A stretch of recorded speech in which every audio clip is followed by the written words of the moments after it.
90% of vendors in this field add value, are honest, either measure validly, or if they're measuring invalidly, they don't realize they're measuring validly. But the problem is that 90% of the business in healthcare goes to the other 10%. So the mission, it's very clear to create an efficient market where valid competence and validity are rewarded so that 90% of those vendors can get 90% of the business instead of 10%. Root is the functional medicine benefit for employers who are looking to help their people solve and prevent health issues at the root cause and lower their healthcare costs. Welcome back to the Get to the Root podcast. I'm your host, Dr. Erica Armstrong, and today I'm joined by our guest, Al Lewis. Al Lewis is the founder and Validator-in-Chief of the Validation Institute, author of 2 seminal books on vendor outcomes management, and universally recognized as the leading authority on that subject. So thank you, Al, for being here today. Well, thank you for having me on. As you know, I'm a big fan of yours and happy to join the podcast. Well, thank you. The feeling's mutual. Can you share with the audience a little bit about your background and then what ultimately led for you to get into the employee benefits space? Yeah, so I was originally in the utilization review space, and that was kind of a sketchy business. And I was able to kind of segue out of that into disease management at very early days of disease management, where that seemed like it was going to solve a lot of problems. And kind of rode that curve up. In fact, I wasn't just drinking the Kool-Aid, I was mixing it up and selling the Kool-Aid. And then one day I got challenged by an actuary who said my numbers were wrong, and that in fact, disease management saved much more than I said it did. So I knew he was wrong. So I simply ran a little calculation on my methodology and his methodology. And yeah, his methodology, he's actuaries, they should stick to predicting risk and not try to measure vendor outcomes. In any case, it turned out that in the process of discovering that his stuff was wrong, I discovered that my stuff was wrong. Not as wrong by a long shot, but wrong. And so the next time I spoke at a conference, I said, we've been measuring outcomes all wrong. And it actually turns out the savings are, much more modest than we thought. When there was a blogger in the audience, picked it up, and he wrote a blog, quite circulated time. You still find it online. It says, "Founding Father of Disease Management astonishingly declares, my kid is ugly." So the 2 publicly traded disease management companies fell. Their stock price fell like 30% in a week. It continued to go down after that. And the field kind of went away. And I needed something else to do. And so I looked at wellness. Okay, so wellness, I said, wellness must save money because everybody says it saves money. Well, it turns out wellness is an even bigger crock than disease management was. It cost 10 times as much and actually lost money as opposed to not making money. So that didn't get me a lot of friends in the wellness industry. And also it wasn't terribly good for your consulting business. I mean, you put a program in and you get these residuals. You take a program out, you don't get anything, right? But I knew I was measuring the outcomes right. And then somebody that I knew from disease management, a guy by the name of Sean Slavinsky, was running a joint venture of Intel and General Electric that at the time were the 2 largest companies in the U.S. And they started this joint venture to measure outcomes it's kind of an I fall and I can't get up company. Like they would put sensors in people's houses, frail Medicare, and get notified when something happened. And he said, "Al, we're losing business. We lose bids because our competitors are allowed to lie. And we're not allowed to lie because we're owned by Intel and GE. Could you start some kind of validation institute or something and be the arbiter of these things? And we'll give you the budget to get going and everything." And he said, "Yeah, sure. As long as we're validating, post-acute care, why don't we just validate everything?" He said, "Yeah, sure. Let's do it." So they financed it and owned it for a while. And the irony, the irony was that during the time that they were in this business, which they subsequently got out of, they were never able to get validated by their own validation institute because the numbers just didn't add up. I say, "Sean, you can't give me these numbers." and expect me to validate it, and to his and G and Intel's, credit, they didn't force it, or they didn't say, look, we're going to pull your funding or anything like that. They said, well, we'll try to get better numbers. And actually one of their competitors did provide good numbers. They were validating and you wonder why Intel and GE's, their stock price fell like 90% in 10 years. It's stuff like that. So ultimately, Sean left, and Intel and GE look and say, why do we own this validation institute? And they sold it to somebody else who grew the revenues. I'm not going to mention the first name because I'm going to say they were not a good manager. I mean, they had ridiculous amounts of staff and a lot of sloppiness, but they grew the revenues. They basically proved the business model. They were losing money, so they decided to get out of the business, and they tried to sell it. Nobody wanted this business because it lost money, and they couldn't sell it. So he says, well, I'll give it to you, and you just pay me on an earnout. So I said, fine. So Crucify bought it, and that's how we got back into the business. Awesome. That's a really cool story. So how long ago was that it originally started? Well, it is funny because we are in the business of knowing our numbers exactly, and I can't actually tell you the exact year. It was either 2013 or 2014. Oh, okay. So yes, you've been around for a while, and then you've Yes. been running the Validation Institute and Well, validating. I ran it Mhm. originally for GE and Intel, and then they sold it, and I didn't run it. I was just an Okay. advisor for the last year and a half I've been running. Okay. Great. And now that you are back in charge, what is the mission and purpose of the Validation Institute? Well, in one sentence, and by the way, just for the record, I'm not the actual CEO anymore. I'm 70 years old. I handed over the reins to somebody, frankly, that's a much better job than I do in most respects. It can be summed up in one sentence, which is that 90% of vendors in this field add value, are honest, either measure validly, or if they're measuring invalidly, they don't realize they're measuring validly. But the problem is that 90% of the business in healthcare goes to the other 10%.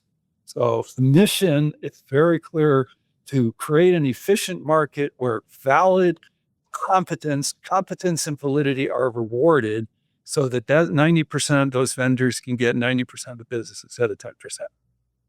I love that. That's such a great answer. And so you recently validated Root's model of care. Yes. Can you talk a little bit about that validation and what it means for both our Yes. company partners and for Root? Okay, so Root compared participants to non-participants. Now, normally, that is a non-starter in validation because participants will always outperform non-participants. The difference and the reason that yours was valid, and there are also a couple other companies and other industries where, for instance, if you got on insulin, you never get off insulin, whether or not you participate in the program. It was the same exact situation with Root, and the people who get on the type of specialty drugs, high-cost drugs that folks are on who come into your program never get off or rarely get off. So the fact that you are able to get quite a number of these folks off means there's no participation bias because they wouldn't have gotten off otherwise. So yours was a very easy validation to do. Well, thank you. And so the standard of care in conventional medicine for autoimmune conditions is to make the diagnosis and then find the medication that matches that diagnosis and then either escalate the dose or change the medication until the symptoms are managed and then keep them on long-term management. So it's not really in the path for a rheumatologist to say, hey, it's time to come off of this med. It's okay, your symptoms are controlled. We've got the right med. Let's stay the course. And at Root, we are focused on root causes. And so we look at autoimmune conditions quite differently. We look at, there's a triad. So there's genetics, there is an environmental trigger. Sometimes that's stress, sometimes that's hormone change, very common in the perimenopause or postpartum years, or a virus. And then there's intestinal permeability, or the layman's term is leaky gut. And so when we put that picture together and actually solve root causes, the reason that people are coming off of autoimmune medication is that they no longer need them. And it's very carefully supervised by physicians who track not only symptoms, but laboratory markers as well. And it's coordinated with their rheumatologist. And so that everyone in the care team is on the same page.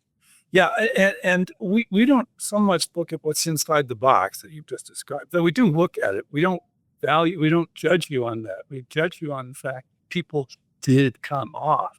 And the thing about autoimmune conditions is that diseases that they're not part of the human condition. Very few people had them 100 years ago. It's got to be there's got to be environmental triggers. You say, leaky gut. I mean, like Splenda, for example, can cause leaky gut syndrome. There's also microplastic. I mean, there's all sorts of stuff. And if you do get to those root causes, there's no surprise. It's not a surprise that you are able to the doctors are able to de-prescribe things that they never thought they'd be able to de-prescribe. Yes, thanks, Al. It's one of those conditions that just keeps rising year over year. It's one of the main areas that we help with at Root. But the nice thing about Root is, we've had thousands of patients. Not all of them have autoimmune conditions. So we had to focus in on just one area for to make the numbers be readable and to give a true validation in one area, although we help in many other areas as well, like metabolic and hormone and gut health, but they're all tied in. Yeah, I mean, so what I would say to that is that you proved it in the area which is most difficult to prove it in, which means that it is likely that a participants versus non-participants comparison in the easier areas would show results of the program much more than the results of the participation bias. And the example I give for baseball fans is you are able to hit, sliders on the corners, which would be the toughest pitches, right? Which would be the autoimmune conditions. And showing that, it can easily be inferred that you would be able to hit fastballs that come down the middle. Thanks, Al. That's a good analogy. So what is on the radar for Validation Institute? What do you have coming up? Well, we have come out of the era of essentially creating and honing the products, and now it's just a question of basically becoming the industry standard. So that, say, 3 or 4 years ago, if a company was validated, people would say, well, what's the Validation Institute? We still get that, but there's a lot more that people will say to another company, how come you're not validated and they are? And for several reasons. One is that we're much better known now. We're much bigger. We have this, I think I could send it to anybody who asks, but we have the best 90-second street cred story, and no actuarial firm can match, which is that we get a prominent readout in Marty Carey's book. And of course, he's no longer the FDA commissioner, but was. I wrote the 2 books on the field, and we're in a Harvard Business School case study as well. And if you take the first and the last of those, the Marty's book and the HBS case study, that makes us the only organization in healthcare and possibly the only thing of any kind that the Trump administration agreed with Harvard on. So, of course, he got fired. That might have been why he got fired, for agreeing with Harvard. We have the street cred. But the other thing we have that you have as Root is we have this RISA immunity guarantee. RISA lawsuits are skyrocketing. And what we are saying is that anybody who gets our validation, their employers will essentially be immune from these lawsuits involving you as a vendor, because you're not, it's not a failure of due diligence to manage a health benefit by using you. And so one thing that we're doing, and this is actually, we haven't even formally announced this yet, but we're going to, is that we're taking that $100,000 RISA immunity guarantee and moving it to $1 million for organizations that want to pay an extra fairly small amount of money to do that. Because frankly, if you're going after big companies, they could care less about $100,000 immunity. They want to know it. So we are doing everything we can to, number one, have a much bigger footprint. Number two, to the extent we have a big footprint, which we do, making sure people see the footprint. And number three, back to the mission, trying to help those 90% of vendors that have something to add to the society to get more in 10% business. That's awesome. And then in doing that, you're enabling access to the best care and resources for all the employees. Thanks, Al. So, to wrap up our podcast today, where can people go to learn more about your work and the Validation Institute, and where to catch you next time? Well, it's very easy. It's validationinstitute.com. You can write to me, Al, at validationinstitute.com. And that's it. I'm pretty findable on LinkedIn anyway. Well, thanks so much, Al. Well, thank you for having me on, Eric.